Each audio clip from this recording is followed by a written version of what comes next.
Thank you, Mr. Toastmaster. Welcome, fellow Toastmasters and distinguished guests. You joke about work and life colliding like that, but it's actually already happened. I was sitting at my desk at work one day when my coworker across the way brought up the name of an individual at the Toastmasters Club and said, "Hey, do you know this individual?" I said, yes, I do. And he said, well, they're traveling to someplace very interesting, and we'd like to have an opportunity to talk with them. And if it's ever, you get your fellow Toastmasters guy to freak you out, it's to approach them off the cuff, asking them to go to a certain place and gather certain information for the government. That's just a little bit about my old work. My speech today, titled Tattoos, Politics, and Religion, is to go into some very controversial sorts of areas, but in a non-controversial sort of way. The genesis for this speech was quite a few meetings ago, when someone brought up politics, and there's a little bit of back and forth as to the appropriateness of those comments. And I thought, well, why can't we speak about politics here in Toastmasters?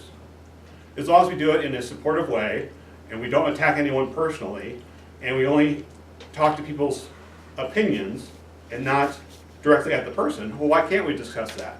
I thought, if we can discuss politics, we can certainly discuss religion.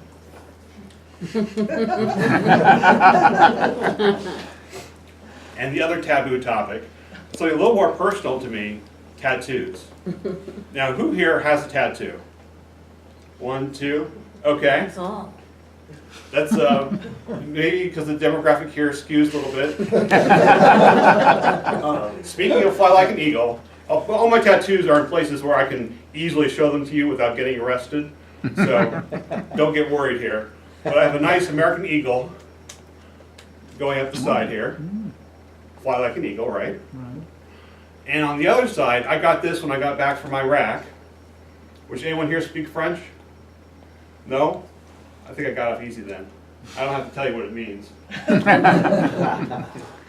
Serre la bonne cause et meurt, which means serve the good cause and die. And to re-emphasize the message there, I have A and N, which are the initials of my 2 oldest children, Adrian and Nicholas, which I need to, just the tattoo, put an H on there for my newest daughter, Heidi. What better cause can there be than your own children? And certainly I would die for them if ever called upon to do such a thing. But I'd much rather live for them. Now, politics. I worked for the government for a number of years, and working for the government gives you a certain perspective on politics that you don't get off the street. It's like taking a rock, and you pull up that rock, and you see all these little creepy crawly things underneath the rock. And you go, geez, so this is how it really is here. It's not a rock, it's not an immovable rock, it's a bunch of worms and flies and all sorts of other creepy crawlies down there. In fact, I was once talking to a dean here at NPS. We were talking about doing a project together, and he had referenced the movie The Eagle Has Landed, where the one individual in the movie gets a letter from, it was from Heinrich Himmler. He was working for the Germans. He gets a letter to go anywhere in the United States, anywhere in the German military, and have his orders obeyed. The problem with that is, it doesn't work that way. People are people. People are squirmy. People have their own opinions. People don't want to move in certain ways. And when you have an organization as gargantuan as the U.S. Department of Defense is, which is about 800,000 or so civilian employees, plus 3.5 million people in uniform, I mean, it's a huge, huge organization. It does not stop on a dime. It does not start on a dime. Those experiences made me a political pragmatist. And what is a political pragmatist? Take a really controversial example, abortion. Now, the pro-choice side is in favor of women allowing to choose. Pro-life side says, no, it should be illegal. Andrew's opinion is, Well, why are we focusing on the legality of the issue? Why aren't we focusing on things that we can do together to reduce the number of abortions? For example, reducing women's cost of women's health care, reducing the cost of adoption, that kind of thing. That's what a political pragmatist is. Last but not least, religion. I was raised Roman Catholic, but I got an opportunity to study any number of religions in my life. At one point, I was working with a devout Orthodox Jewish man who had been in the Israeli Defense Forces, and then his coworker was a Shia Muslim from Lebanon who had been in there during the Israeli invasion of Lebanon. And you have to think, we had some great lunchtime discussions. One thing I learned, doubt is a very powerful thing. If you have 100% certainty that there is a God and that you're going to go to the afterlife if, say, you blow yourself up and blow other people up, you become a danger to yourself and a danger to others. Even a little smidgen of doubt goes a long way. 2%, 10%, 50%, whatever it is, a little bit of doubt goes a long way. I studied a variety of religions, Judaism, Islam, etc., but I actually came back home to Catholicism. I went and made my confession and was brought back into the fold, and I've been there ever since as the best kind of Catholic, a bad one. Mr. Toastmaster.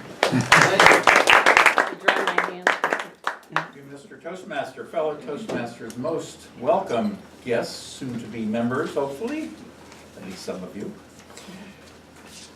In the evaluation form for the Pathways speech, it says, note for the evaluator that this member is completing his or her first speech in Toastmasters.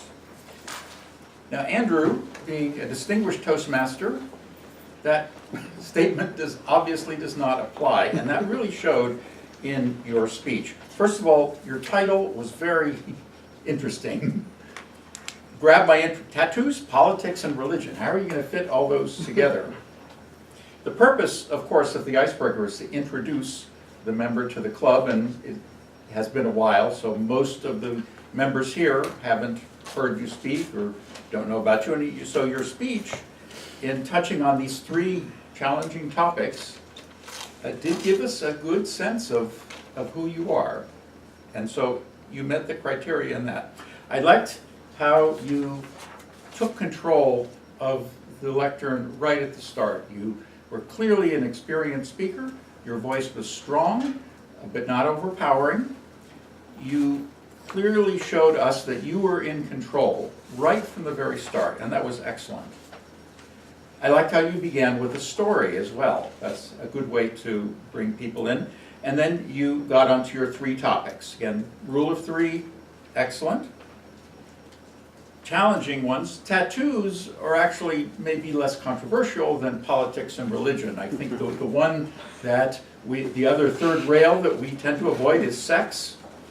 Although, see your table topics of a few years ago. So you've got the trifecta in terms of that. I liked your use of humor during various times, and you engaged the audience by asking a question. Now, since you are an experienced Toastmaster, I'm going to give a few suggestions on that. First of all, in your opening story, I would have made it a little bit shorter and had a smoother delivery on it. Again, as an experienced Toastmaster, that opening story you really want to nail and get through in a smooth way. And there were a couple of stumbles on the way, and just a little bit of practice. My second feedback on that has to do with timing. So you had three topics. They didn't get equal play throughout. You gave a lot to the first, and then as each one went on, you ameliorated the time issue by giving shorter and shorter amounts to each. I would have liked to have heard much more about each of those topics, and I look forward to maybe hearing a speech about each of them individually. Some of your strengths, again, your eye contact, your confidence, your assurance, your use of gestures overall was excellent. There were a few times when you had kind of prayer hands here, and not when you're actually praying, but just kind of as a placeholder. And I would have liked to have seen a stronger conclusion. Again, because of time, you ameliorated the time issue by just ending a little bit abruptly, again with I look forward to hearing much more. Mr. Toastmaster.